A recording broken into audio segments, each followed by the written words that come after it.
Eva from Once Upon a Timeline. Welcome. Yes, it looks like you are hearing me this time. Let's see who's in. Cupie. Welcome, Cupie. Anna Morabito. Lisa Vivian. Carla Redpill. Kai Lucas Zachary. Bill M.E. Above and Beyond Vapor. Lady Lovely Locks. Shari D. Life Matrix, Intrepid, Sharkticon Na, Frankie Aponte, Siren Arsenault, Crimson Avian, Jay Emblin, I'm Love, I'm Light, I Believe the Glasses Too, and that looks like everybody who is commenting. Welcome very much to the live stream. Okay. I think the Emmy is still going a little slow for me, but I still have a fair lot of things to cover. This one is a particularly interesting one. Apparently, humans can see polarized light now. This one's interesting because first it was just like bees, then it was some birds, some insects, some lizards. Now, last I checked, humans could only see polarized light with the aid of special glasses that help screen out non-polarized light, that thereby intensifying the polarized light. But that's now changed. We can actually see polarized light with our regular little eyes now. And I was testing this earlier. So what you would see is this thing here, or something like it. You can see sometimes more blue, and then the yellow spots are sometimes just separate, and the blue is straight.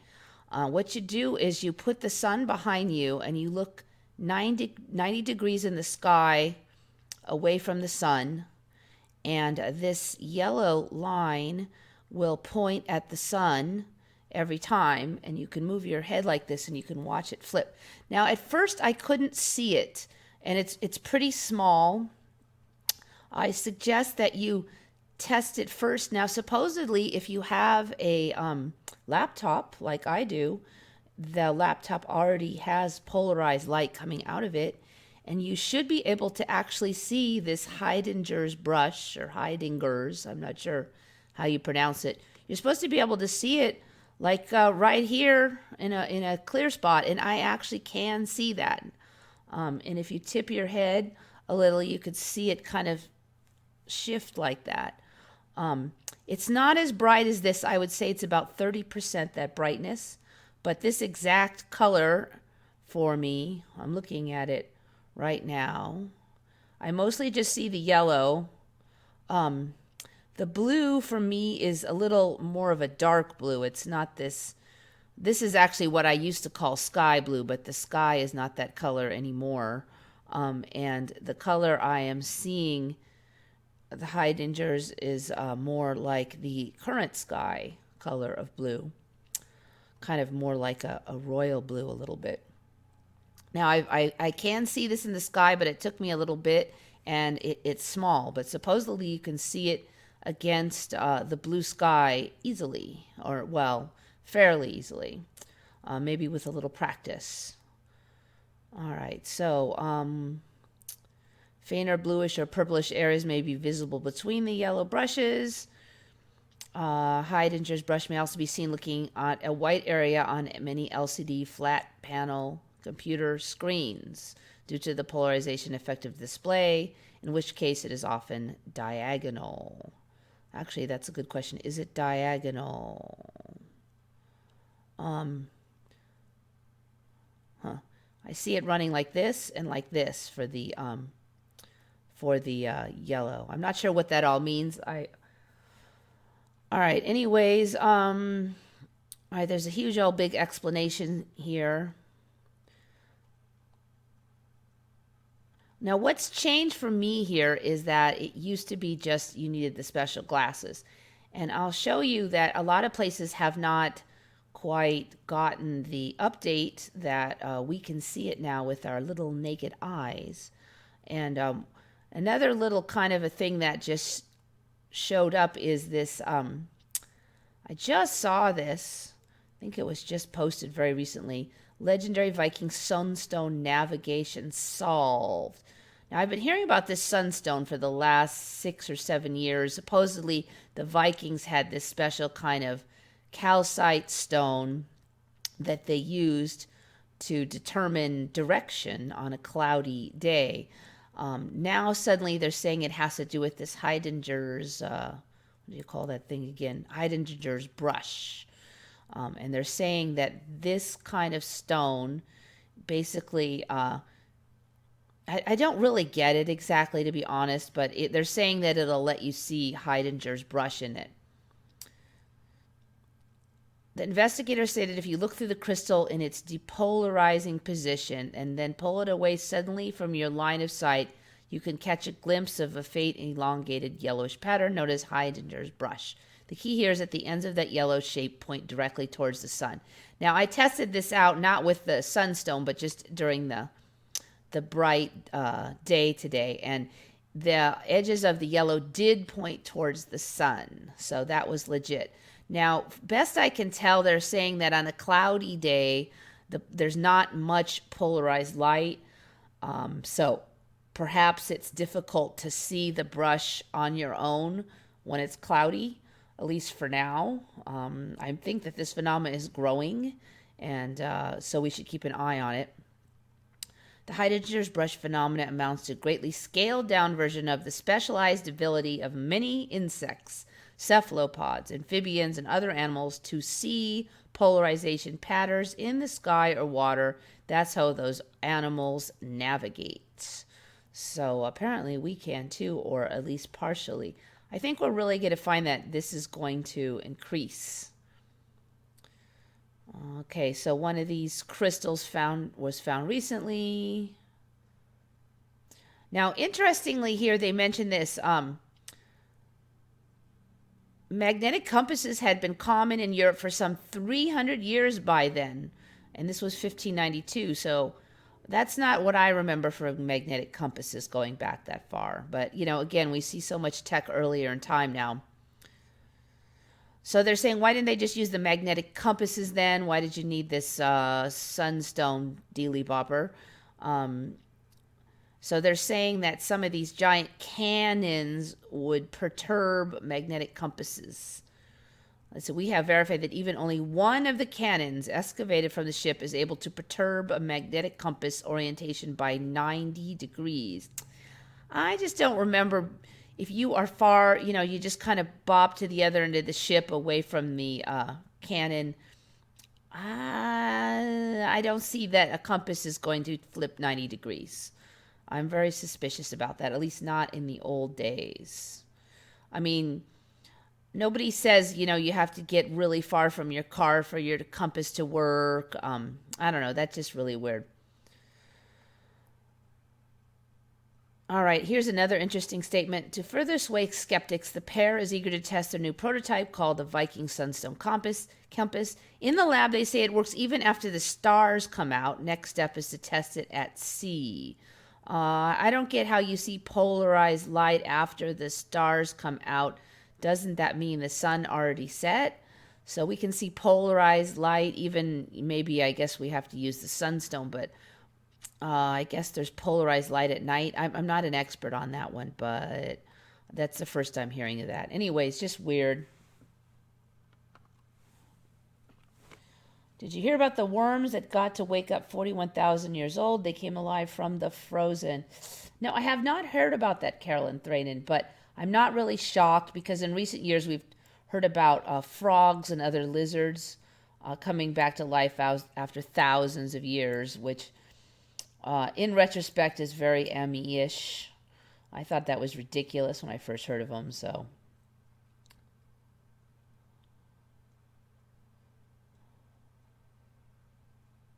What is polarized light?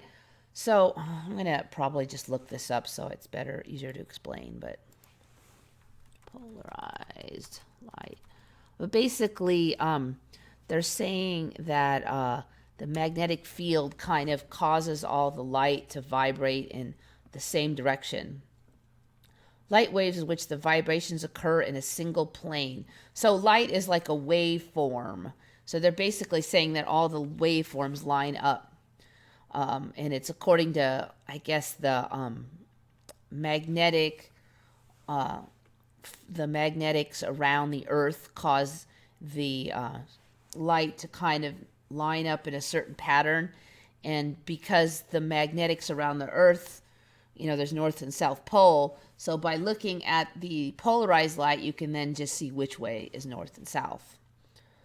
Don't ask me to explain it too scientifically, but so light waves in which the vibration occur in a single plane. The process of transforming unpolarized light into polarized light is known as polarization.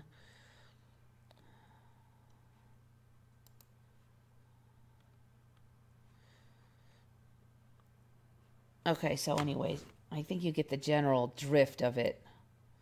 So by telling which way the light waves are lined up, you basically can tell which way is north and south. So they're saying that some animals can see this. Now, they didn't used to say humans could see it with our little naked eyes, but now we can. So that's the big ME for me. 10 years ago, I never even heard of polarized light, to be honest. And then about 6 years ago, they were saying that we could see, like bees could see it. And then like three years ago, they were saying humans could see it with special glasses. And I was really curious about it, but I was just too lazy and stingy to buy the glasses. So that's why I didn't check it out. But now I can just jump outside and look at the sky, and I'm not too lazy to do that. So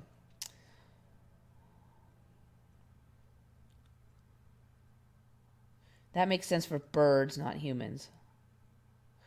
Yeah, I don't know.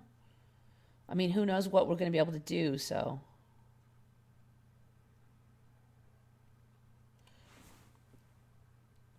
Did you hear about the weird bunny that surfaced? No, I don't think so. Remember the big deal with polarized sunglasses years ago? They were blue. I remember that there were sunglasses that blocked polarized light. It was a big whoop. But it was just because they block glare, and as best I can tell, it's still the case that they're saying that by blocking glare, you can see better. It wasn't that you could see what direction polarized light was in with these sunglasses. You could just block glare, I think. Maybe those glasses were involved with the seeing of the polarized light. I'm not sure.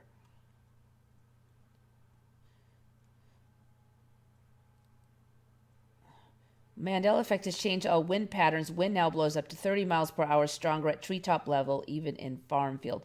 Snotty Beaver, I've actually mentioned that. I noticed that lately. This winter, the wind blows really hard up in the trees, but on the ground, I'm not fighting the wind. I barely feel it. And I did mention that was really weird, because it used to be the wind would really blast on me when I was walking down the road. And now, no, there's something different about it. So I agree with you there.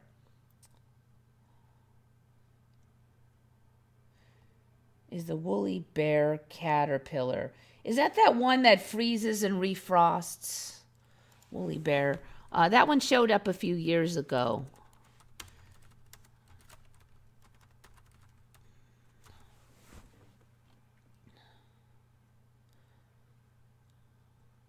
Okay, that's not the one that freezes and refrosts in the Arctic tundra. It actually doesn't look that weird of a thing. I mean, I had these black ones. They were black fuzzies. Oh yeah, this one. Okay. Yeah, that one I just saw the first time. It was I used to just have them all black, but now they have these ribs in the center.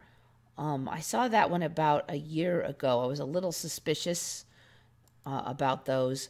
Also, I had them in California, but I didn't have them locally. And then suddenly there was jillions of them locally. But I have not seen this one. I can't swear I knew every form of fuzzy caterpillar, though. So I've seen that London's being overrun with foxes. There's a lot of changes in the animals, definitely. Foxes are much better pets than they ever were before in my old timeline, too. They were nasty little stinkies in the house before. You couldn't really have them, but now they're just kind of a hassle. Otters, foxes, alligators, everything's a pet now. People have alligators on harnesses and stuff. We didn't even have fennec fox in my old timeline. You can see with the polarized glasses now in which direction polarized light is going, J. Emblid. Yeah, but you can see in which direction the polarization is going without the polarized glasses now. That's what I was talking about. Look up that Heidinger's brush.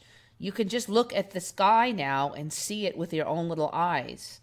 You don't need to have the glasses. That's the big change since a few years ago.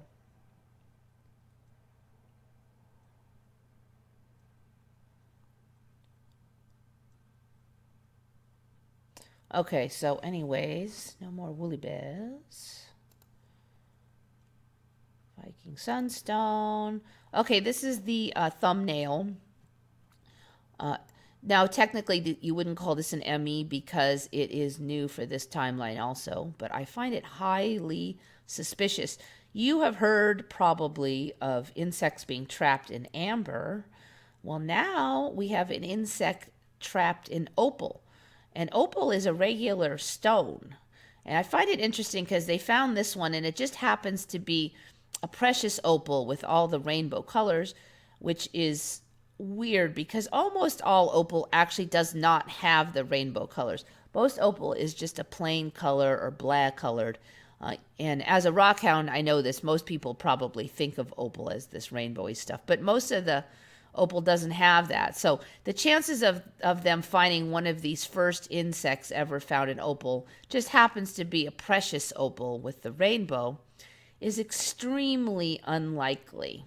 But here we go. This is the new era and weird stuff happens. Gemologist finds insect trapped in opal instead of amber. And I think, what was the word they were calling it? Amber opalization is the magic word that they're calling this. So they're saying they think the amber, first it was preserved in amber, and then slowly silica replaced the amber. Actually, the storyline is pretty plausible on this because I do know that sometimes petrified wood will opalize instead of just becoming agate. It'll become opal, and they're highly related. So if petrified wood could do it, then I guess amber could do it, but anyway, I just had to put that up there because it's just so weird. All right. It is not even a stone. Opal is a stone. Opal's a stone, yes. Yeah, opal.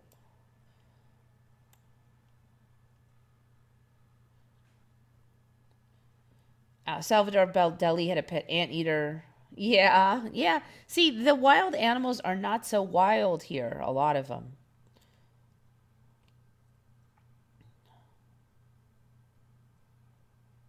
Yeah, FedEx are an older ME, definitely, but they weren't around 10 years ago. In fact, I had studied the Russian fox experiment maybe 5 years ago, and they were the most tamed of all. Foxes were special bred ones. There were no fennecs at that time. If you wanted a pet fox, you had to get one from Russia, from the special fox experiment, and there weren't very many of those available. Thought it was going to be a picture of a rainbow tooth. Yeah, you never know. I measured wind for 20 years. I only noticed this major change since 2014. Even the Force 5 tornado has dropped from 260 to 318 miles per hour down to 200 miles per hour. The what was it? Cat 5 hurricane of Guam was 250 miles an hour. But they're using a different terminology now for the tornadoes. And so a Cat 5 now is different. Last I checked, I better double check this. It might take me a while, but we're saying that they changed their method of measuring, but they're still using the 1 through 5 scale. Now, that might have been an ME in transition, and I don't know if I could find that again. It was pretty hard to find. It was like a year ago when you were talking about it, too. So I would definitely check to see if they changed. I'll make a quick try. Changed measurements of hurricane. Actually, yeah, I don't know if they changed it on tornadoes.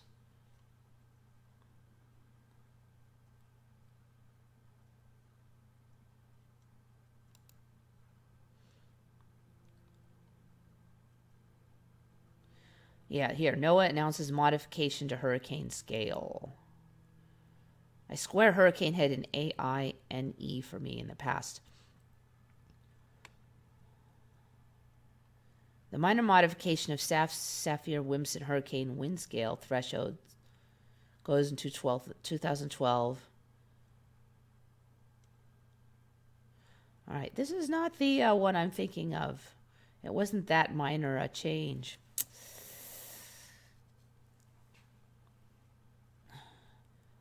Category 4 storms on the scale will be broadened by 1 mph in each end of the range. Now, it was more of a change in that. The other thing is there was a change in the Richter scale or something, like what they're using for earthquakes. Like they weren't using Richter anymore. Yeah, here we go. Why the Richter's no more. The moment and magnitude scale is much more useful than Richter.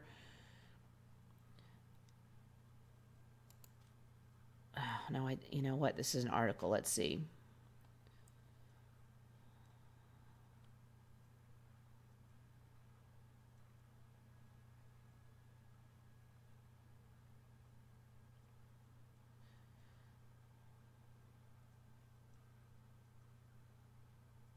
The formula for MW is adjusted, though, so the numbers of the two scales roughly correspond. So basically, my point is that all these measurement scales all kind of changed around the same time, which I find really suspicious, too.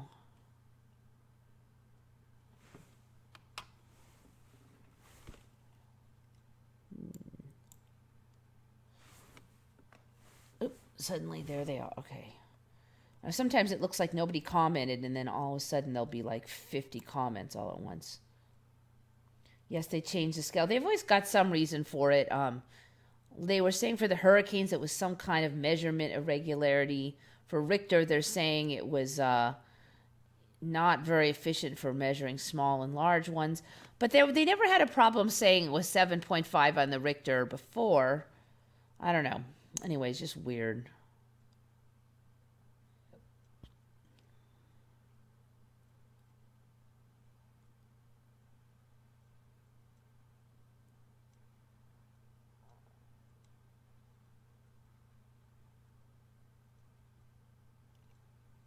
The magic rabbit. All right, let's find out what's up with the magic rabbit. Since everybody knows about it but me. Oh, those funky, yeah, okay. I think I've seen this. I think this was out 2 months ago. Yeah, I think we did mention this in a while ago. There's only 1,000 of these tiny cute creatures known as pika. Photographed first time in 2014. I swear it was just photographed like 6 months ago for the first time. Anyway, yeah, it's cute. It's another Pokemon, I'm sure.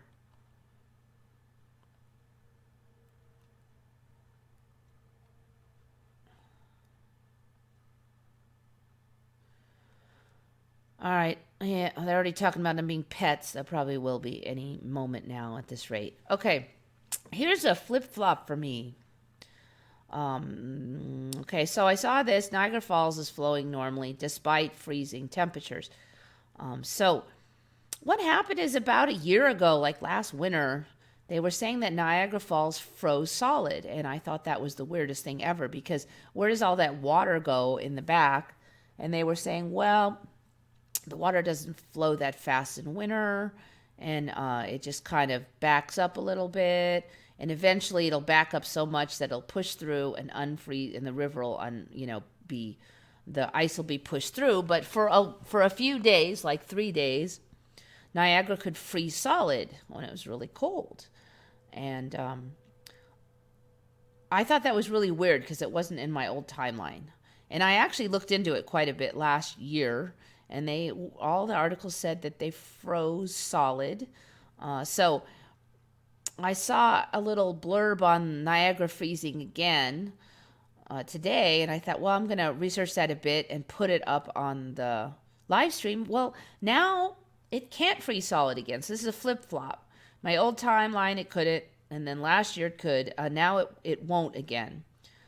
Why Niagara Falls isn't frozen and will likely never freeze. Now, last year there was like a whole list of years that Niagara had frozen solid and how long it froze for. So now it's impossible. It is impossible given the flow of water, the volume of water that's flowing through, and the fact that the ice boom is in place further up the river where it's holding ice back. I don't even know what the ice boom is. Anyway, so they're saying even if it looks frozen, there's water flowing underneath. Now, this is kind of makes logical sense to me that it wouldn't be able to freeze. It's just moving too fast. There's too much power behind it. But last year, they were saying it froze. In the summer, less water is diverted, only about 50%, so more water rushes over the falls, blah, blah, blah.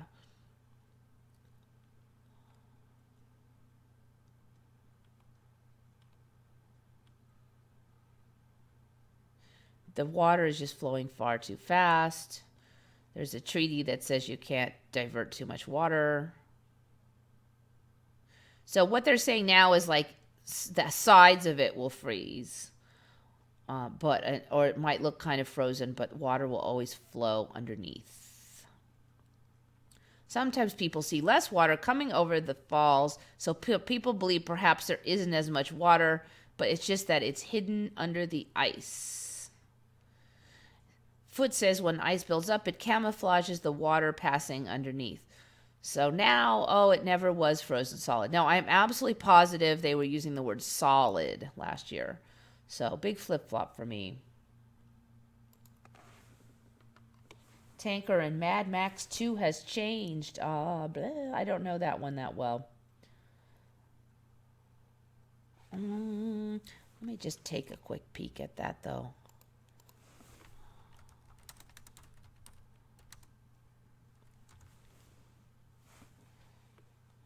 See if I can spot anything. I remember it being... I don't think I remember those colors on there. Yep. I don't remember this. I don't remember these colors being on here. It was just ugly. It was just like gray blablas. Yep. I say I swear it was bigger too. But I'm sure of the colors. That's one thing I'm sure of. I don't think I remember this whole thing up here either. Interesting. But yeah, definitely no colors for me.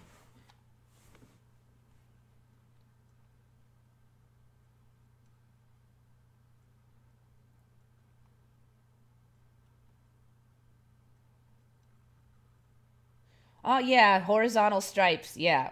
I didn't even look at the chat yet, and I already pointed out the same thing, which is so commonly happens. We all have bad memory for the exact same thing. What a coincidence. It now has stripes. Yes, that's the first thing I noticed. I think the shape's a little different, and I'm a little suspicious of those giant turrets, but definitely the stripes.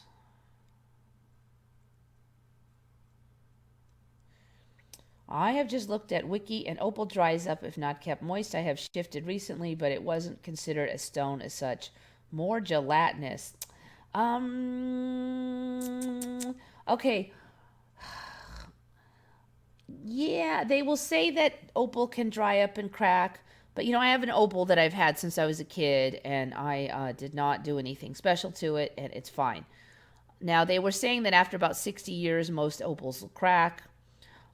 The opalescent pattern in there, last I checked, was supposedly due to trapped water, but it was not gelatinous because you can't wear gelatin. It was hard. So you're still supposed to keep precious opals in humidity controlled environments and blah, blah, blah. But nobody does that because it's just such a big pain unless it's like a museum or something.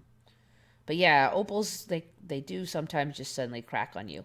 In fact, a lot of mines, the opal, you can go to mines and dig opal yourself. And the reason that they're not that precious is because those mines, the opals are known to crack easily. So when you dig them and you expose them to the air, you have to plop them in a glass of water, and people keep them in little jars of water because opals from some mines just will not stay solid once they are out of the earth. Blue parrotfish is so blue, pretty. Yep, I've covered blue parrotfish. They are neat. Seems like mom oiled her ring. Yeah, I wouldn't be surprised. I think that was one of the things you were supposed to do. Just try to keep the water and the humidity controlled.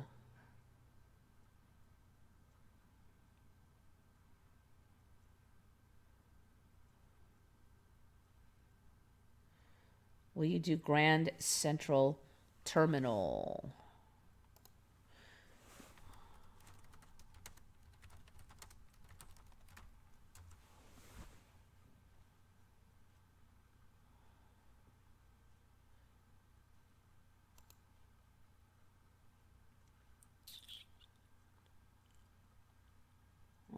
Do I even know what this is?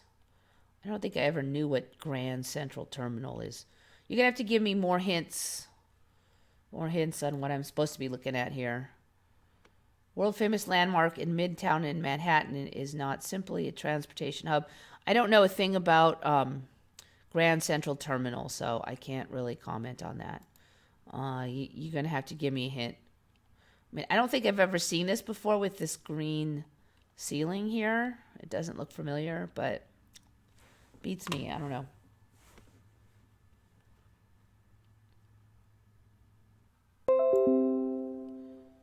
Mud flood building. Grand Central Station was always Grand Central Station. Oh, so did it change the name? Okay, yeah, I don't know. Stripes missing on Uncle Sam's hat. Yep, that's all. That one's been well covered. Penn Station 2, Flores said. I remember the word Grand Central Station. Grand Central Station. Is there still Grand Central Station? Grand Central Terminal. Oh, I get it. Okay. So Grand Central Station is gone.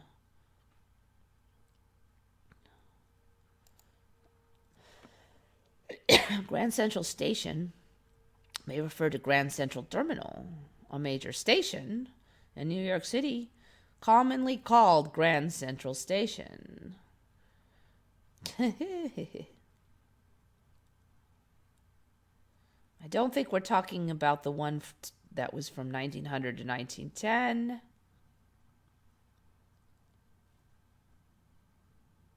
I don't think we're talking about the one that was there in 1923.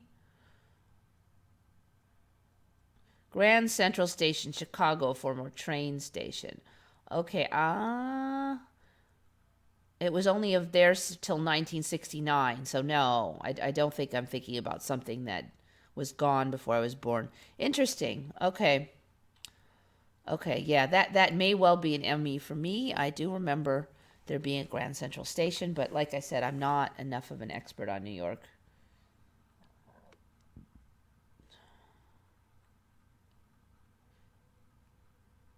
Every new chemtrail video I watch, they mention chaff. Don't know if it's an ME, but I've been watching chemtrail vids for a long time, and now this chaff term comes out of nowhere. I heard about that about 10 years ago. From what I recall, it's for evasion of radar. Planes throw down a bunch of junk, basically. They call it chaff, and it's supposed to confuse the radar and tracking systems of other planes and monitoring systems, so they can't tell exactly where the plane in question that's throwing the chaff is, and so it's hard to shoot at them. So that's chaff. That's the chaff that I learned about anyway. Let's just look that up and see what they're calling that these days. Oop.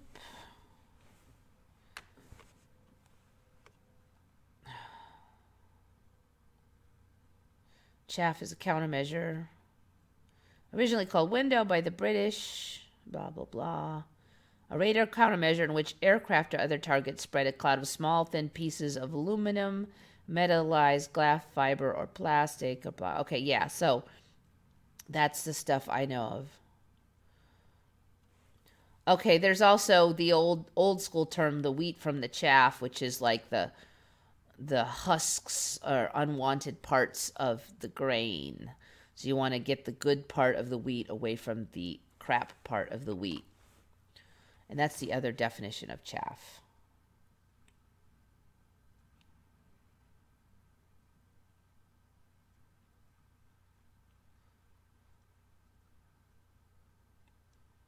Bees migrate now? Bees travel south. No, they just... bees migrate. I guess everything migrates now. Even bald eagles migrate now, so I guess I can't be shocked at bees. Honeybees neither migrate nor hibernate during the winter. Okay, so they're saying no migration. But honeybees are more like us. They bundle up and wait. Okay. Okay, that's the bees I know. No migration. They do kind of just, they go into their hive and they've become very inactive in winter, but they kick drones out and feed off stored honey in winter. Yep.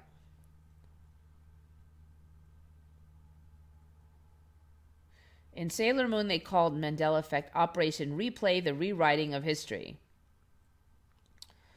Yeah, it's interesting. There's been a lot of movies that kind of hint at the whole weird memory thing and rewriting of the memories.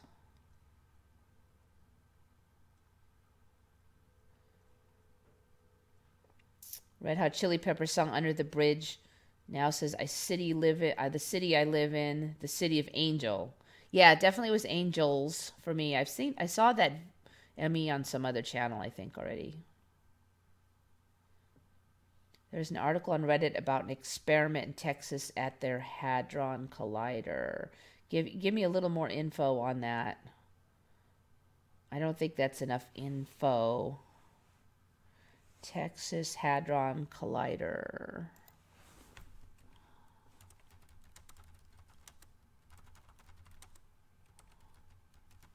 Reddit is a big place.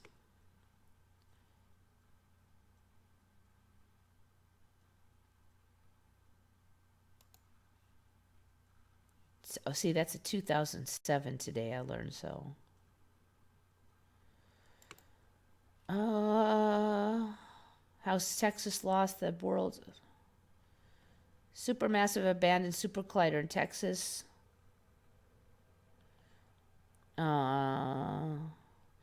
Okay, anyway, then there are old articles, so yeah, I'll need more info to find a new article.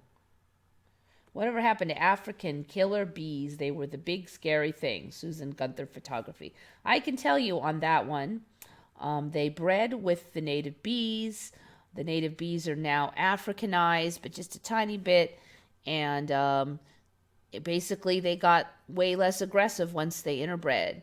Just another example of how we were all going to die from something, and it was going to be a big, scary deal, and then it fizzles.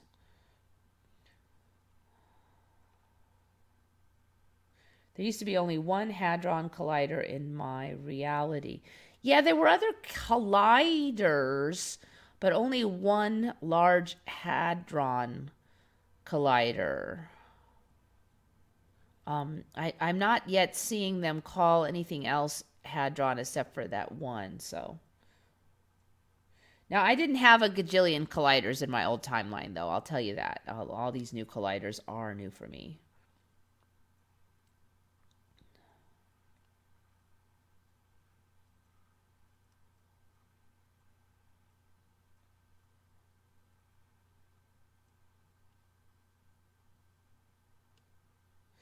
Intrepid reminds, yes, I've mentioned this in the past. It was Haldron for me before, Haldron. I have mentioned that many times. I almost mentioned again, but yep, QP remembers also. There's so many MEs, it's hard to even have a conversation without going, oh, and that's an ME. Curious did another great video including James Dean no longer died alone. I did not know James Dean well. I will cover one thing that Curious had on a recent video, though. But first, let's go through the spiel. This one was kind of interesting. I don't know if this is an ME or not. Maybe you guys can chime in. I've never heard of it. This was on Reddit. Snails had a good feast on our mail while we were on holidays. Apparently, snails eat mail now. And they made this pattern on these dudes' mail by eating it. So they're chomping this mail. I have not heard of such a thing. I don't know if this, maybe you in the UK where it's probably got a lot of snails because you're always rainy and wet, and snails love that. I've never heard it. I've heard it called snail mail before, but I don't think it was meant to be taken literally. It's interesting, little pun there too. Is that a coincidence? Snail mail, literally snail mail now. I didn't even know they eat paper. Looks cool. That's Australian snails for you. Paper is apparently tasty to snails and slugs. I've read up on it a little bit. They were kind of saying that slugs and snails are attracted to the glue, are partial to the glue on envelopes and stamps. Thing is, though, if you're looking at this, they're not targeting any part of where there's glue. They've just wailed on this whole thing. So it makes it sound like they're wailing on the glue, but they weren't targeting it. Hundreds of workers at Royal Mail sorting offices as well as homeowners are reporting deliveries arriving half-eaten. Royal Mail staff regularly clean post boxes to keep the snails out. We do all we can to protect it. Sometimes the snails still manage to make a meal. I don't. Is this something in the dye attracts their taste buds? I don't know. Is this new for you? That just sounds really weird. I mean, we have, in the winter we have snails and slugs. The newspapers on the ground. Sometimes there's junk mail thrown out, free newspapers. I've never once seen a single piece of paper with anything even close to any damage like that showed. So, never heard of bees migrate. Their lifespan is so short. Yeah, I'm not seeing it now either. They do migrate a few miles when they split. Basically, a new queen is produced, and she takes part of the hive with her a mile or two off, and sometimes even just a few hundred feet and starts a new hive. But it's not really a migration per se. It's just a splitting of the hive.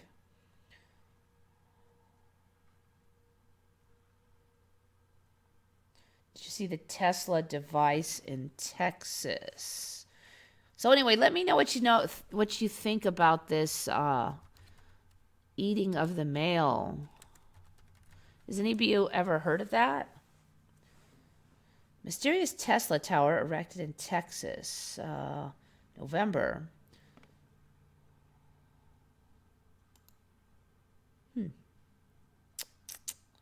See what's up with that. Fans of Nikola Tesla will recognize his description of his dream to build a wireless power supply. Blah, blah, blah. Strange looking tower is suddenly getting a lot of attention.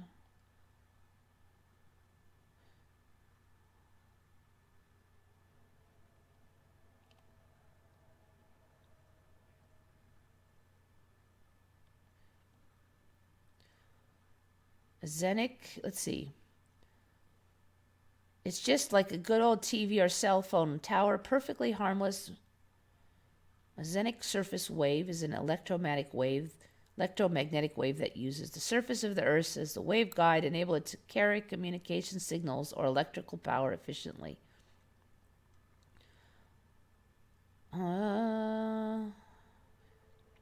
Waves impervious to weather effects. It's impervious to the electromagnetic pulses from the sun.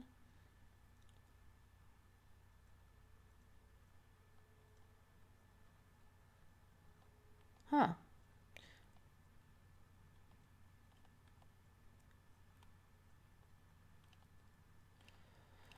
I don't know, not much info on it, but yeah, that's definitely something to keep an eye on. Interesting. All right, so what do we got here? All right, so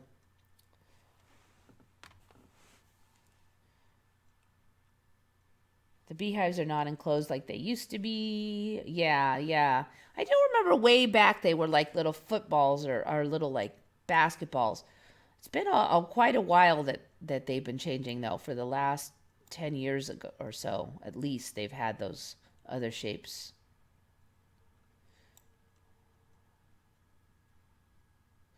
We always ordered bees from the south before. Now you're kind of getting in an area where I do know certain things. Some places are easier to breed bees because they have a really mild winter. Bees are real popular there. There's also people who have special bees that are bred to be more tolerant and more to have less mites and other problems. Some bees are said to be more fastidious, genetic tendency wise, to clean their hives and have less problems. So people often order bees in that are supposedly have these genetic tendencies. The downside, though, is those bees may not be well adapted for your local climate if your local climate is not a lot like the South. So sometimes those bees do rather poorly, and you're better off getting wild bees from the area that have survived on their own in your local climate, and it's kind of survival of the fittest kind of thing. So, like locally, we've been hearing a lot of people say just try to buy local bees because wild local bees do better locally. Basically, is the story that they're putting out.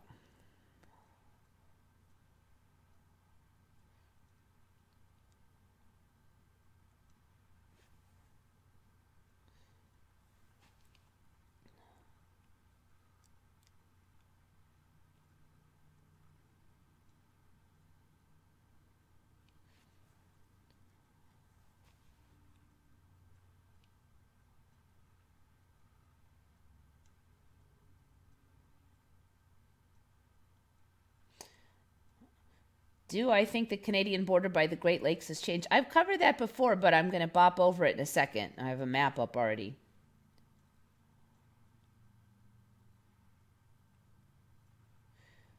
When we say Tesla device, do you mean a form of EMP weapon?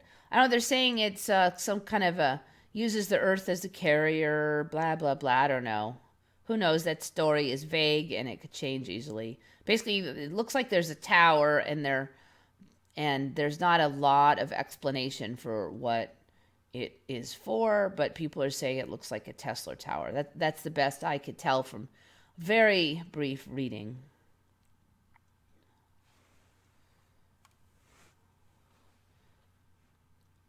Skip the gross worms. All right, speaking of the devil, Bob Robertson was mentioning this. I noticed that it's been covered on some other channels recently. I've covered this before. It's getting more extreme, and it's this Canadian incursion down into the U.S. The Great Lakes here used to be straight across. This giant arm thing was not here. So basically, you had the United States, and it would kind of come down like that. It didn't have this giant dent, and then it didn't have, Maine wasn't a giant arm. This area was more upright here. Florida was bigger. That was the overall shape. Florida was bigger. A lot of maps show Texas sticking down lower than Florida now. Of course, South America was underneath North America. Gulf of Mexico was quite open. Cuba was way out here, didn't have all these islands. Cuba's a lot bigger now. It totally closes up this mouth. This is a pattern we're seeing with in protected waterways and areas being created. If you look up here, you'll also see these lakes up in Canada are getting really big. These two lakes here are getting really big. This one here is kind of splitting into two. Also, this we used to be almost straight across over here at the top, and this was straight across here. Vancouver was an island out there. I still have that drawing on a map I did a couple years ago. Vancouver was not gouging into the top of the United States before. So yeah, this whole area has changed a lot. I mean, but we've gone over a lot of this stuff. It's just slowly poking down. It's actually one of the first GeoMEs I noticed on my own. Wasn't as extreme as it is now.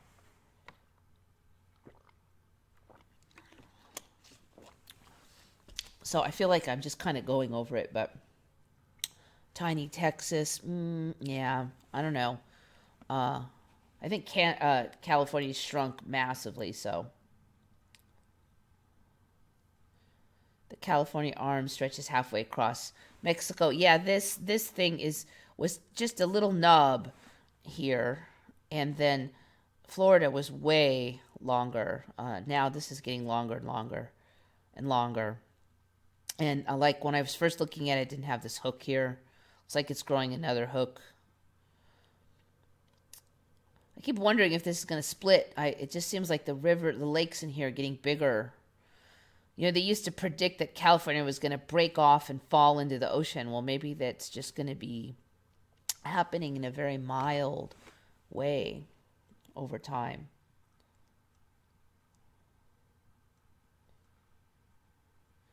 I thought the Everglades were more north of Florida.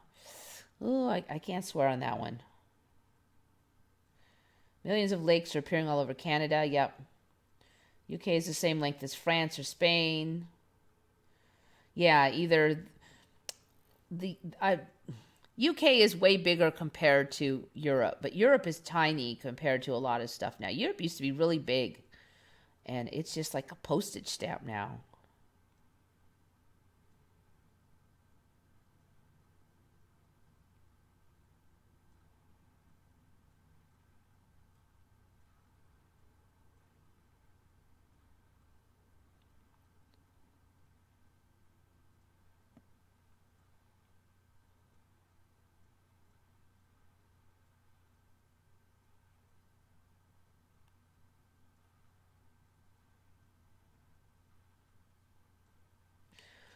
All right, so anyways, back to the regular spiel. So this one was just something that Bob Bobertson was noticing. I noticed some other channels have covered it. It's kind of old for me, but it is getting slowly more extensive.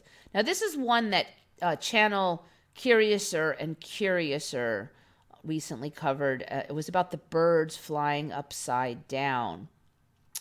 Now, she kind of made it sound like the birds are just flapping along upside down happily, but that's not the current storyline.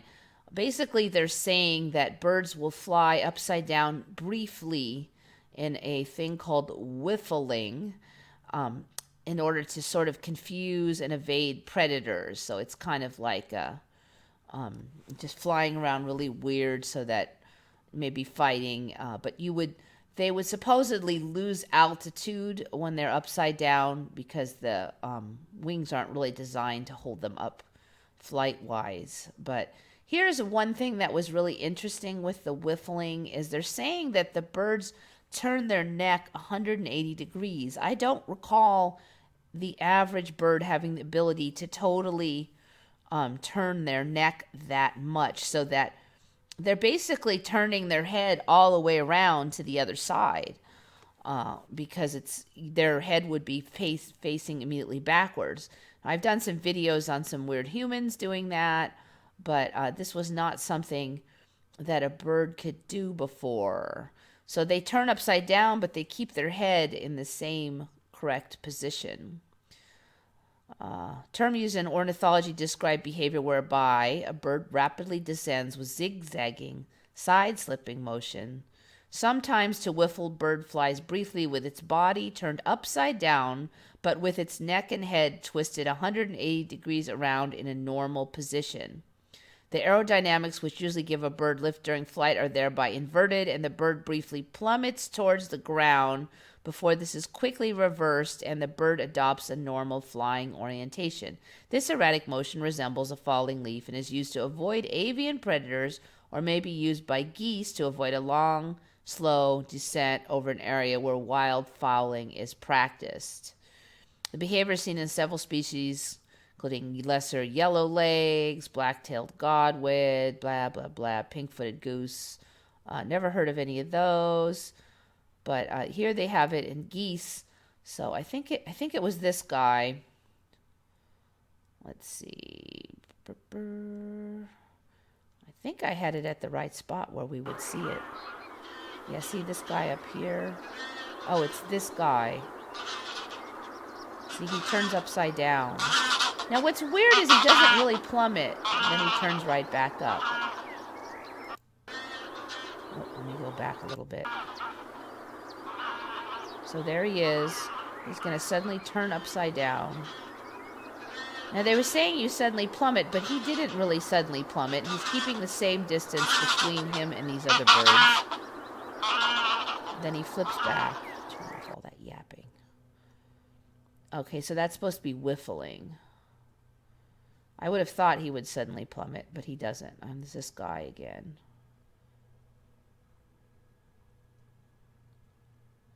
So supposedly his head is the same. He doesn't plummet, though. It's just weird. I don't know. So for me, the head turning thing is even more of a weird thing than the part where they're upside down for a while. Okay, here's one. This is another one that wouldn't technically be an ME, but I think is really weird. I saw this today. They're saying measles has the ability to erase your memory, your body's memory of other diseases. So when measles virus strikes, it binds to and destroys B cells and T cells. Those are your germ-fighting cells which have memory. The B cells and T cells fight by remembering past infections and what they look like. So when they see them again, they know to attack right away. And so they're saying that monkeys had these T cells and B cells attacked, and they had assumed that, you'd recover the B cell, T cells, and their memories in a few weeks. But the new cells only had memory for the measles virus, but not for any other infections the monkeys had been exposed to previously. The monkeys' immune systems had amnesia, and it left them vulnerable to infections, diseases that otherwise might not have been a problem. Now, this whole thing is weird because then they're saying in a few years you'd get your B cells and T cells recover. Well, if they didn't have a memory for 2-3 years, where did they get the memory from? It doesn't really make a lot of sense. So, but basically they're saying when a child gets infected with measles, it has been known for decades that during weeks and months following infection, the child is at very high risk for other infections. I've not really heard of that, but I think the assumption would have been that they were just weak and sickly, and that's why they were vulnerable. But now they're saying that the elevated risk may last for years, and as long as it takes to retrain the immune system. So this kind of makes it sound like you'll be vulnerable to every disease that comes along, and you have to completely retrain your B cells and T cells from scratch. Well, it's not really clear on what the deal is there, but I mean, if you forgot memory of every germ you've ever had, then you're going to get a lot of sicknesses. I just think it's really suspicious. I mean, obviously it's not for sure an ME since it's supposedly newly discovered, but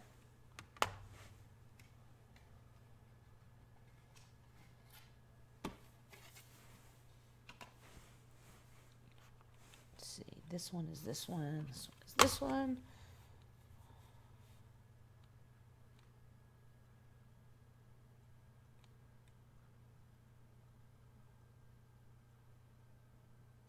J. Emblin's whiffling off to sleep. I will catch you later.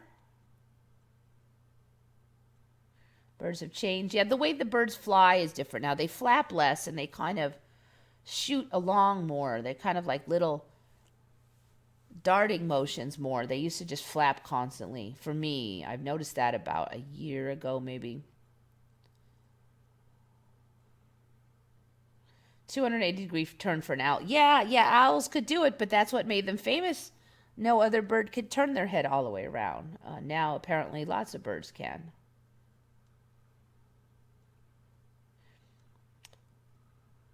Oh, that's an interesting question.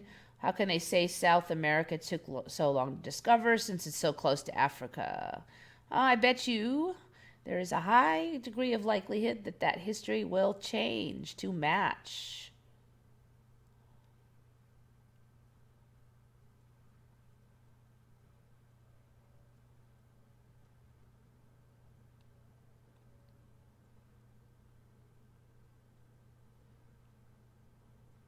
Vancouver has not moved. You moved. Maybe not your timeline, but Vancouver was out in the water before it was not smashed up on the U.S. In fact, I still have my drawings of the location of Vancouver a couple years ago. So for me, it moved. Can't speak for you, but I can speak for me.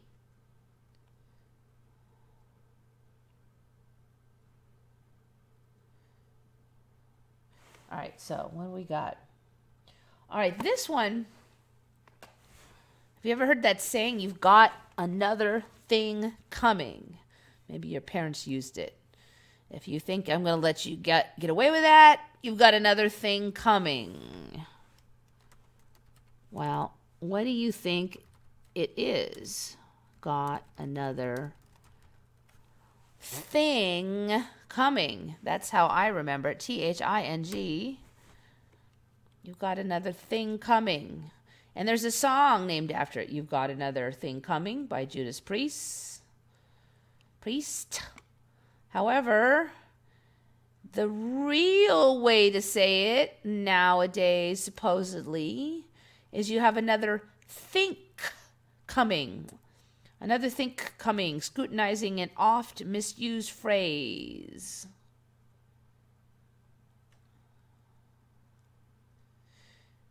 Obama said if the Republicans thought otherwise, they've got another thing coming. The phrase was originally to have another think coming. So supposedly lots of people remember think, and that's the real, that's how you're supposed to say it, think. And this was discovered by somebody on Redcon, the username KUCUKKUS. Ikukus? I don't know. But good find. Dude from Reddit, because no, it's thing, Thing. I'm not buying the think. So that's my weird one for today. Let's see what you guys are up to over here.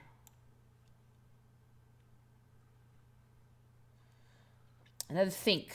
Yep.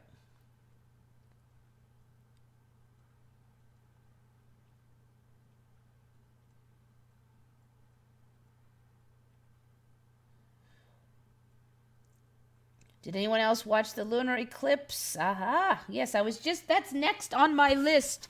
Lunar eclipse. Okay. Lunar eclipse. Yes, I watched it. The interesting thing about this one that was only slightly mentioned, but luckily I did see it, is in North America, the thing was in eclipse for like an hour. Now, my old timeline did not have lunar eclipses. We had new moons, and new moons were caused by the shadow of the Earth. So now the shadow of the Earth is this thing called eclipse. And there was no hour-long eclipses. This is the first one for me. Eclipses were always brief. It just would cover it and then keep going. But we had an hour-long eclipse. I was out in the desert near Quartzsite, Arizona, and I was with people that were even older than I am by like 20 years. 3 people older than me out in the desert. Not one of them ever heard of any eclipse lasting an hour. Several of them were freaked out at first because the eclipse wasn't ending until I mentioned that I heard that it was going to last an hour. These people should have known. Overall, it was an interesting trip. There's this one guy there. He is obviously Mandela affected. We actually were bopping around town a lot. He mentioned several things that were very much old world. One thing is we were getting ready for the eclipse, and it was a couple of days before, and we knew the eclipse was at about 9. And two days before the eclipse at 9 p.m., he looks up and he says, well, that's where the moon is now at 9. So in 2 days, that's where the moon will be when we are going to film it. So he was planning out the tracking of the moon. And that is not true in this timeline. And this guy does, he has he was a photographer by trade. He should know that the moon comes up at a different time every day now, every night, and it won't be in the same place every night. He should know that. Once you're, get that old, you should know that. I mean, he didn't know that. I know it because of the ME, and I've been tracking this stuff, but he just fell back on his old memories. Another thing he said is interesting because they were talking about open heart surgery, and somebody actually mentioned cracking the chest, which is an old term from my old timeline. So being the curious bugger that I am, I go, well, what do they do exactly when they crack the chest? And this guy describes exactly how I remember. He goes, well, they have to actually get the chest and crack it open. And that's how I remember, because there was no center bone there. It was just fingers of ribs coming around and open in the middle. So they just had cartilage here in the middle. So they would just cut that open and then just pull apart the rib cage. And they called it cracking because you're opening up a big crack. So it was interesting because we're sitting at the dinner table and he says this, and this other lady sitting next to me describes how they take giant pruning shears and they cut through all the ribs, because in this timeline the ribs are all locked up and you'd have to prune through them. So she remembers the new timeline and he remembers the old timeline. And as the two of them were discussing their versions, they both would look at each other with mass confusion because their two storylines didn't really jive. But so anyway, back to the desert trip. Another thing I noticed is that the sky is really bright out there, even though we're pretty far from the city and the city is small. I didn't see any LEDs anywhere in that city. It's an old school city. It's a town, basically. The sky was really bright. And I camped there in the past. It's been a few years, but it's not just in the city. That sky is bright now. Very bright. So there was that. Another ME that was really surprising to me is the Rockhound Club I used to be in. We had a time when we have our club. We have a club show every year, and we had it in this one place several years in a row. And we had ongoing problems with this crabby woman who always said that we didn't clean up the building correctly after we left and would always give us crap. So one year we took photos of the entire building before we got in there, like every room and every corner of the room. And we printed them out, and then we had our show. And then when we were done, we put everything back exactly according to the photos. And so then she came in and said that we did it all wrong and it was not right and blah, blah, like she always does. And so we whipped out the photos and we said, look, we did it exactly. Here's the photos of before. And this woman went like super ballistic and screaming. And I guess some people, when they're wrong, just get twice as mad. And she said that she'll make sure that we never can rent there again, ever. And so for that reason, we changed venues because of Crazy Lady.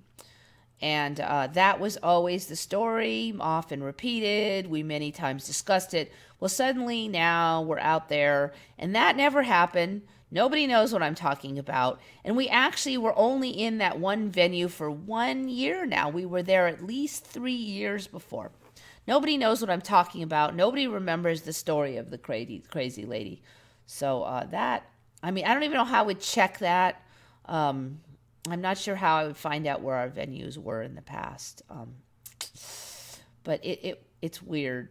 I mean, I don't know if either they're all wrong or it's an Emmy. But anyways, they're all very sure of it. And, usually remember if some crazy lady kicks your club out of a venue. So I can't imagine them forgetting that. Okay, so anyway, I was out there watching the eclipse. It lasted an hour.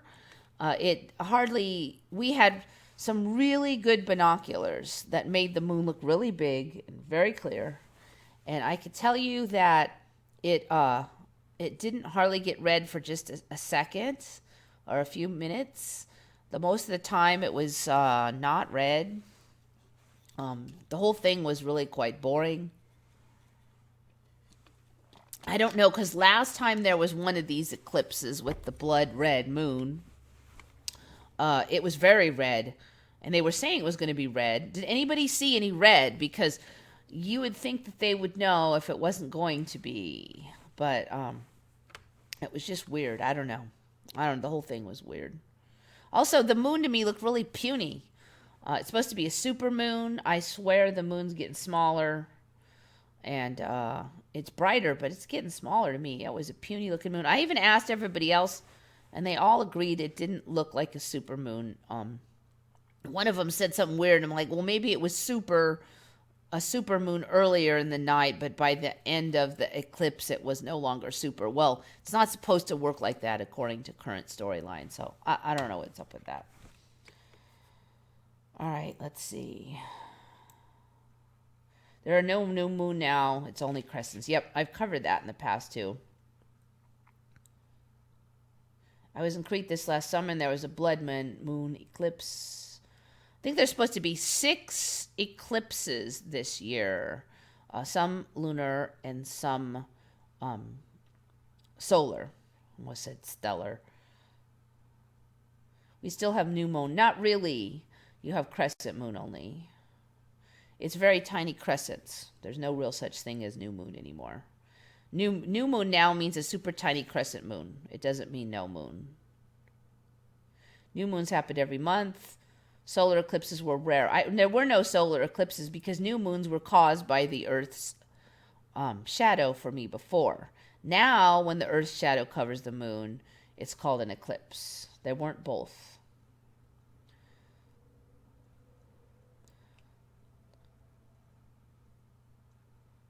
Yeah, eclipses were short for everything. And the only eclipses I originally had were solars. Then for a couple years, we've started getting these lunars, but they were always short.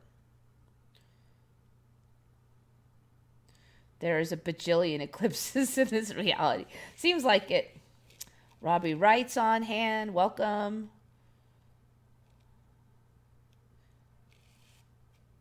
The thing that blows my mind is the moon is a 3-day new moon and full moon cycle.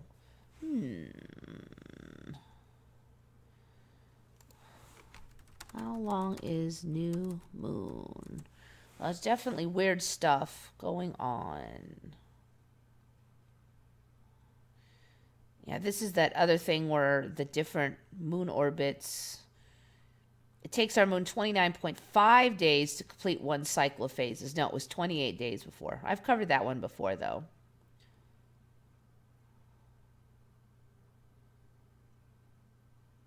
New moon is January 5, 6.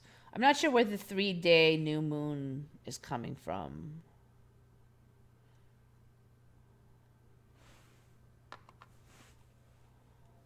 Very bright moon. Yeah, it's really bright everywhere.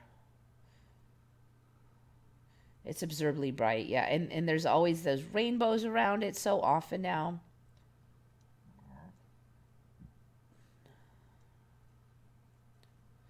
Not a 28-day cycle. Nope. Now they've got two different cycles.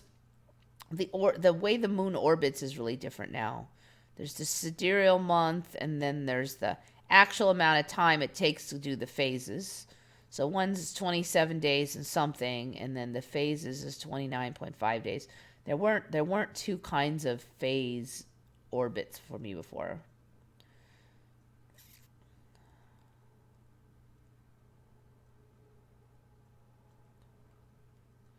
Yeah, that's another point. A crazy world of Helen, of normal Helen.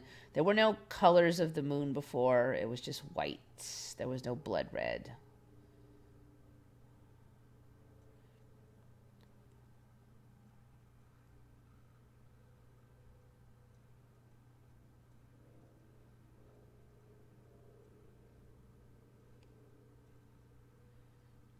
The man in the moon is missing. Yeah, people are getting the memo. People keep talking about the rabbit in the moon.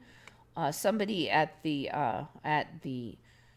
watching of the eclipse kept talking about the rabbit in the moon. I said something about the man in the moon. They go, well, I don't see it. Nobody says what happened to it. They just want to talk about the rabbit in the moon. Another thing about this eclipse was when it got obscured, the shadow came from below, and then slowly, and then there was a little bit of the white left at the top, and then it finally took it all. But then when the eclipse went away, it was the reverse, where it started coming in from the side. So first it was white on the top, but then it was from the side that we started to get that's a lot of change for just 1 hour from the white being on the top to the white being on the side. And everybody that was watching it commented on there, oh, look, it's coming in from the side now. Another weird thing. Once in a blue moon. Once in a blue moon meant like never in my old timeline. Like, it's so rare that it's not going to happen. Rabbit in the moon is mythos from Japan. I never heard of rabbit in the moon ever, because we had a man in the moon and there was no rabbit. You don't see the man anymore, but you do see a rabbit. Those craters are constantly changing. I've watched them change. Okay, another thing, let's see. This one is interesting. I just noticed this one. I have looked into the solar and lunar eclipses now. Now, a solar eclipse always comes within 2 weeks, approximately a fortnight, of a lunar eclipse. Let me look this one up. Fortnight lunar eclipse. A solar eclipse always happens within 1 fortnight. Sure enough, later this month, on the night of January 20 through 21, 2019, there will be a total eclipse of the moon. Okay, we had a partial solar eclipse January 5 through 6, and then it was followed by this lunar eclipse. Now, it'll be somewhere in the world. They'll be within a fortnight, one to the other. Sometimes there'll be one, then a fortnight, and then another, and then a fortnight and another. Solar and lunar eclipses always come in pairs, with one following the other in a period of 1 fortnight. Now, there's supposed to be 6 eclipses this year, so they're getting pretty common. I don't know, that they're probably going to add more weird crap to it. I'm sure it's just going to get weirder and weirder, but it's going to be like a dime a dozen, these eclipse things now.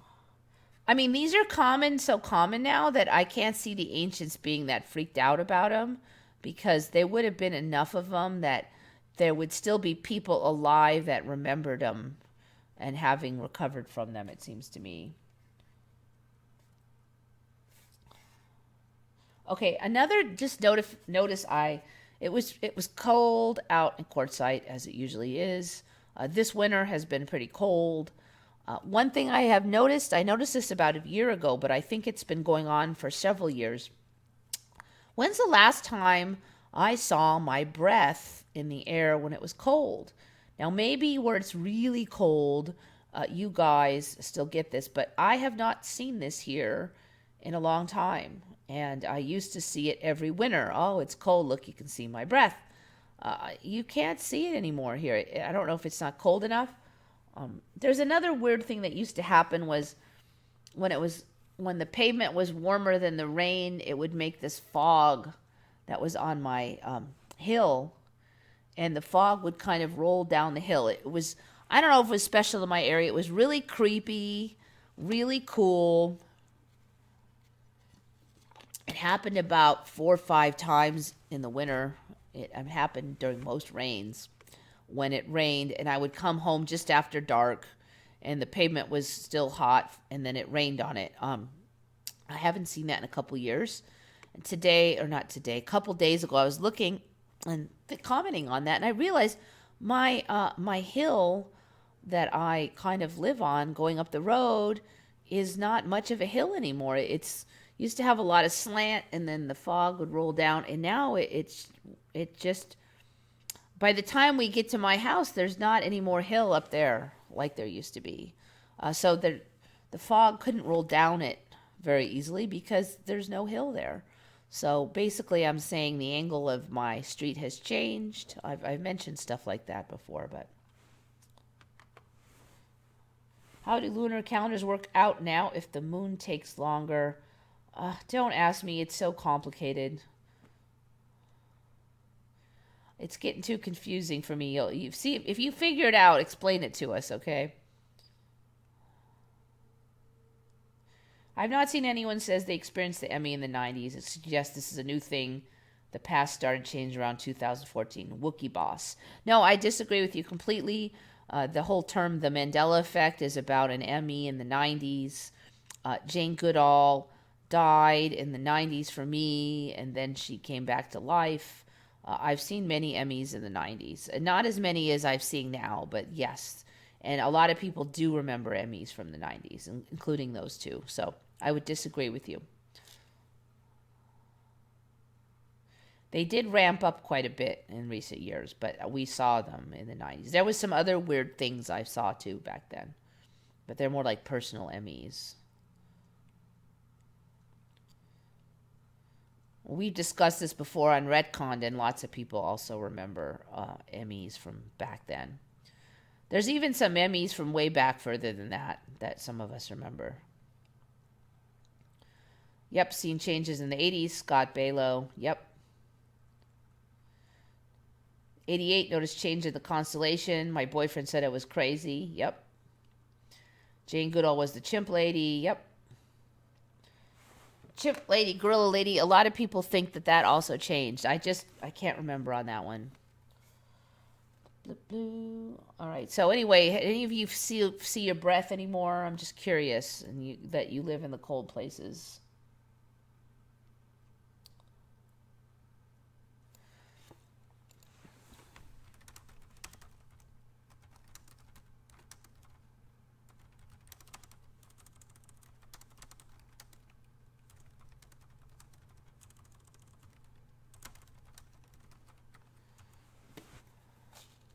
Okay, so most of those were mine. The Heidinger's brush one was for Jay Emblin. He pointed that one out, so good find on that one. That was a good one. Most of those rest, I think, are all mine. This one is Bob Bobertson's here. I'm going to turn off the sound because this guy has made stupid commentary over the top. But basically, we have video of Mark Twain now. And this was him. And there was no video of Mark Twain in my old timeline. It's not the world's best video, but photography by Thomas Edison, supposedly. So there's supposedly Mark Twain, I guess. I don't know.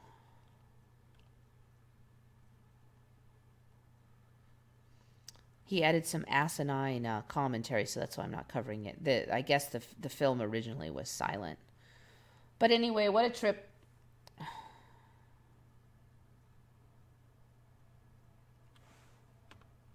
Yep, Mark Twain. -1°C here in the UK. You can still see your breath then, just under freezing, I think, -1°C.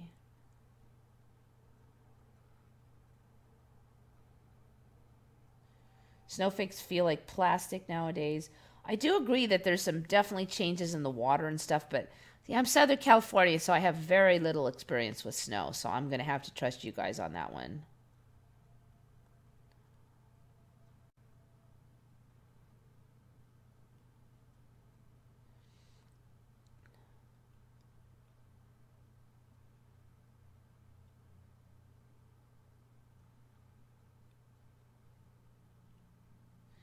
There's a new Shazam movie coming out. Coincidence? I think not. Very suspicious.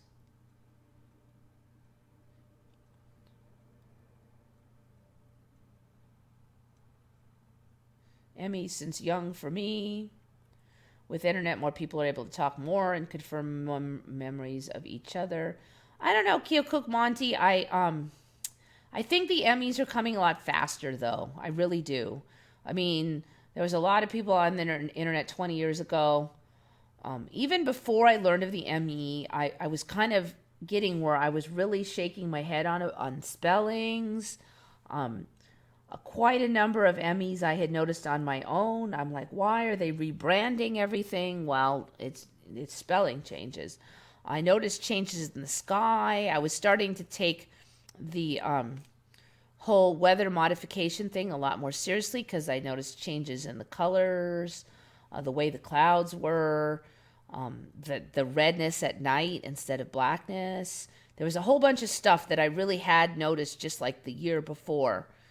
And I had not noticed. I was starting to wonder if I was losing it because I just had been seeing, and 90s, 80s, those times I did not feel like that. There was just a lot of things. So I'm really glad I know about the Emmy because there's just so many weird things now. It's just easier to deal with them in that way that I'm not. Otherwise, I might really wonder how much I'm going nuts. I mean, I have friends who wonder if their memory is bad because I think a lot of the things that they are confused about are MEs, but they don't want to believe in the ME, so they'd rather believe they're going crazy, apparently, but...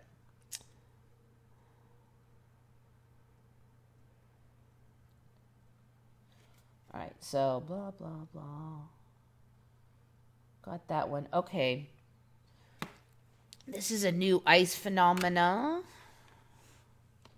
I think that this one is kind of newish. And I think we will find that this will evolve to be more cool. So, finger rafting. So basically, finger rafting develops as in an ice cover as a result of compression regime. Okay, basically there's thin ice and something pushes the two rafts of ice together and then they kind of go like this, and apparently like shreds of the ice build up so it looks like fingers intertwined. Instead of just crushing up into a big blob like in my old timeline, they make these cool finger-like patterns is what happens here. I've never heard of it before. Here's a pretty good example of it here. All these lines are all like these long shreds. They look like, it looks artificial. There's these long shreds that all stack up. Here's another one, finger rafting. It looks artificial. It's pretty weird looking. This is a less extreme one, but it shows you better. Another example. Although that doesn't really look like ice, so I'm not sure what the heck, but... Okay, this one shows, see, a lot. It looks really weird, like it's been mowed or something. Another one. These are big expanses. Many ways which ice consolidates.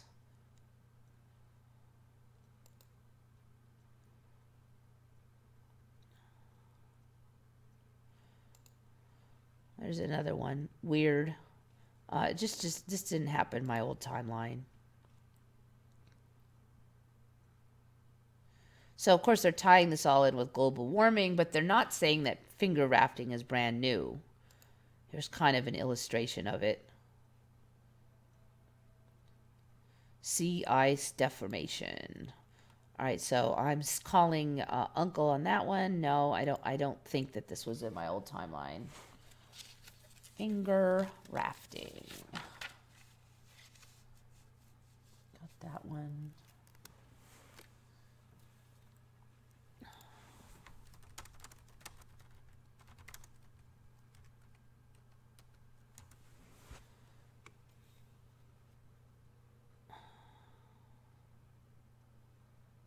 Hopefully I can find this one.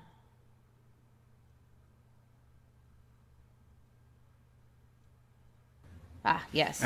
Okay. We've heard of this Ehlers-Danlos syndrome that's getting more and more complicated and interesting. I've covered this a little bit. Ehlers-Danlos syndrome. A group of connective tissue disorders that can be inherited and varied in how they affect the body. So you can have extra stretchy skin, or you can have they used to just say you're double jointed, but now they have this whole syndrome of connective tissues that can make you very weird. So this guy apparently has it, and this was on Reddit this morning. I just don't think that this stuff was possible before. It just looks really weird. Yeah. So this guy is apparently hamming it up for the camera, but supposedly this guy's pretty famous, and he is in horror videos and stuff. He's really twisty.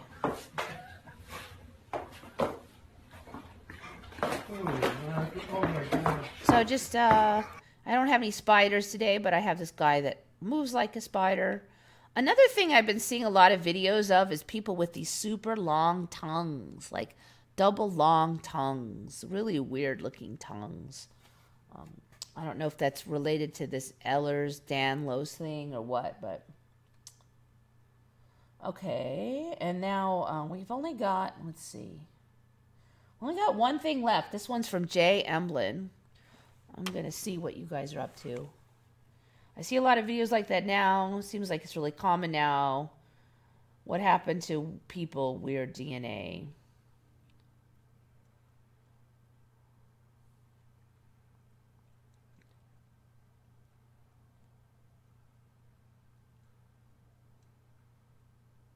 Pancake ice has been increasing. Yeah, all the weird ice formations.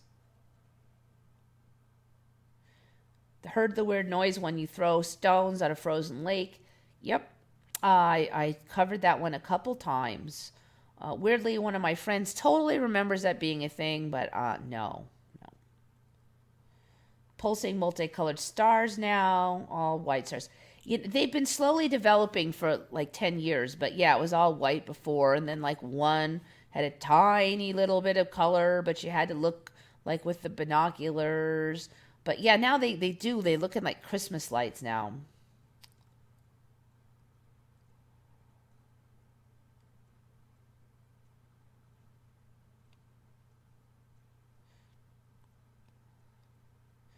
What causes the finger rafting? They're saying it's two thin sheets of ice that get pushed together. Instead of bundling up in the middle, they combine like fingers and shreds of one in long skinny patterns push up on the other, and so it looks like fingers.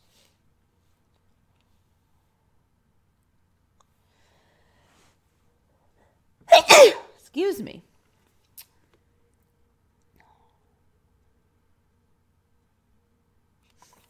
All right, so last one for today. This is from Jay Emblin.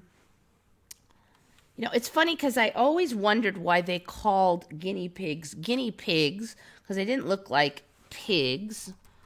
In case any of you don't know what a guinea pig looks like, they don't to me, I never thought that they looked like pigs. They look like little pudgy rats. I didn't think they looked like pigs, but now we've got weird naked. I used to sell these guinea pigs when I worked at the pet store, and we did not have these. And I mean, I'm sure you could just say I didn't know about it, but they have these hairless ones now, and they really do look like pigs. So the skinny pigs are supposedly a cross between hairless ones and regular ones, and so they have hair just like in a little on the snout. I don't think we had hairless ones either, but they'll have a little hair. They look more like naked rats or pigs. They're starting to really look like pigs. Look at that thing, skinny. So they're calling them skinny pigs instead of guinea pigs because supposedly they've either because they have a lot of skin showing or because they look thinner. Anyway, look at that. That does look like a pig now. Now they're looking like a pig. Mini skinny pigs. Mini skinny pigs. I've not heard of those. Mini skinny pigs. All right, I'm going to have to look that up real quick. Mini. We didn't have any mini pigs. Oh, that's not how you spell mini. Mini skinny.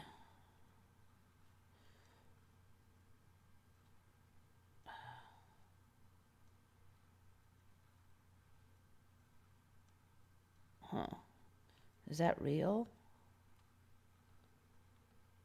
All right, let's just see if we have mini guinea pigs. I didn't spell that either right. G-I-N.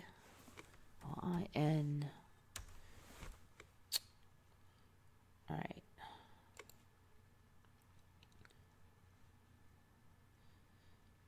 Guinea pig with baby alpaca fur. So that's a fake one. Okay, it looks like these are all fake toys. All right. If we get a mini guinea pig, I'm calling Uncle because right now they're all fake. All right. Anyway, so that's my last thing. Skinny pigs. All right, so no mini guinea pigs, not yet, but we do have skinny guinea pigs. Lots of little and big things. It looks like a photo-edited toy. Yeah, okay, so the mini pigs are photo-edited, but the skinny pigs are legit. I looked up those earlier. Hairless animals now, dogs, cats, rats. Yeah, when you think about it, the hairless cats, I think for me, they were only about 10 years old. They were not around when I was a kid.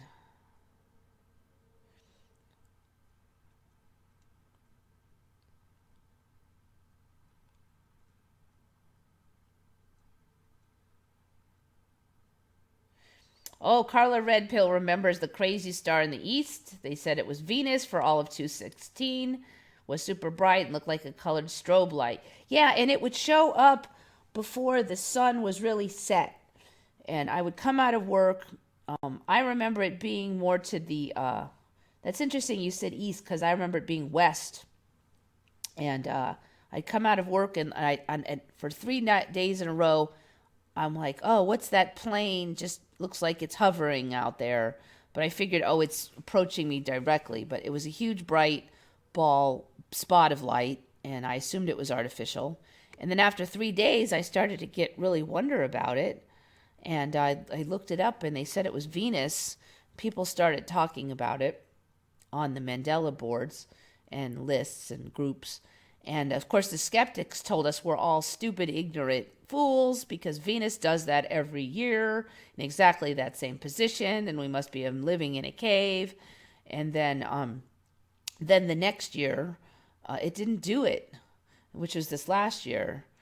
It didn't happen. And then I looked it up, and then they said, oh, Venus sometimes does it and sometimes doesn't, but it was not the same every year. Now, I did still see Venus, but it was months later. It was off more towards the north. It did not come out before sunset. The location of it was different. It just wasn't as bright. So all those skeptic arguments and those skeptics all evaporated, of course. All those arguments telling me how it's always like that and I'm just an idiot, because now it's not always like that every year.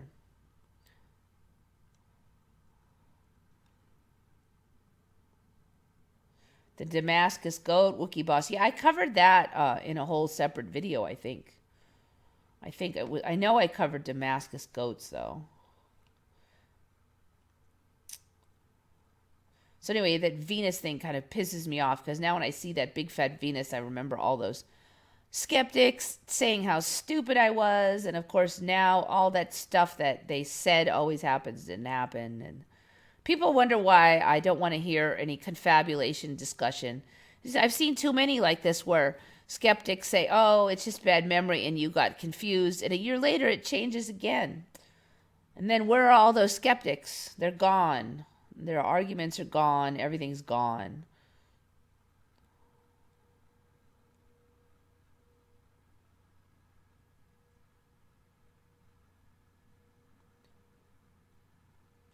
Anyways, it's 1:43. I got done kind of early.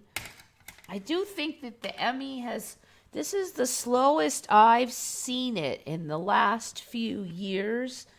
The last time it was this slow, it was only this slow for like a week or two, and then it was like boom. Well, I don't know if it's going to kick in again or not, but I'm looking at my indicator photos, and I'm only seeing one or two tiny little changes in those. I mean, I'm still catching Emmys, but they might be all old ones. I haven't seen any obviously new changes. I'm not going to say it's stopped, but it's definitely a lot slower now, is all I have to say. And I don't know, maybe that's just for me. Maybe I'm getting close to where I'm going, or it's just taking a little break, or it's slowing down. I don't know what's up. Maybe it's getting ready for a big surge. I really don't know. It seems like there hasn't been a lot of Emmys on YouTube lately either. I don't know.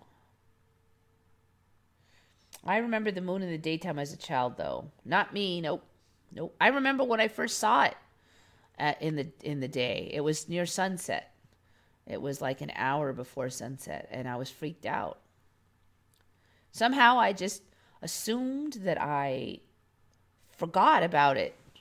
Just the rationalizations I had to jump through. And it was right after I first saw that they started talking about supermoons, too, right after it. And I remember thinking, that's weird. I never heard of supermoons.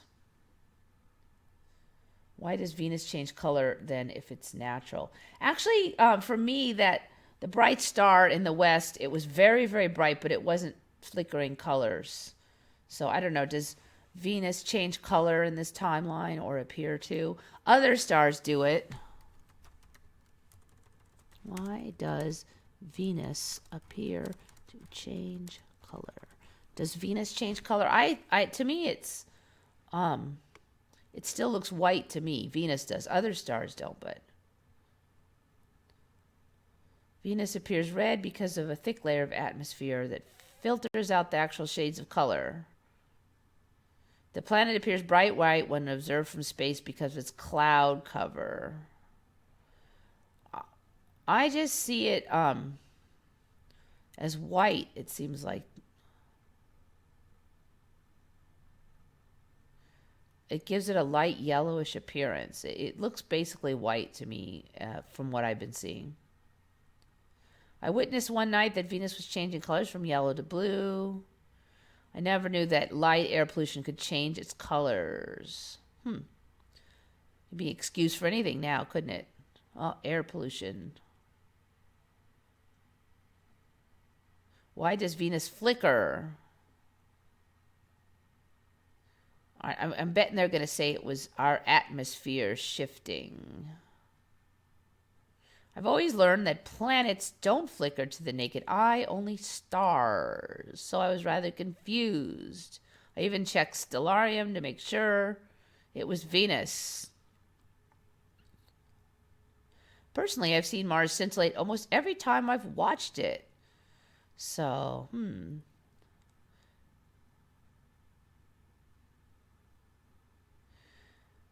Most people were told that the major difference between stars and planets is that only the former twinkle, but that's an oversimplification.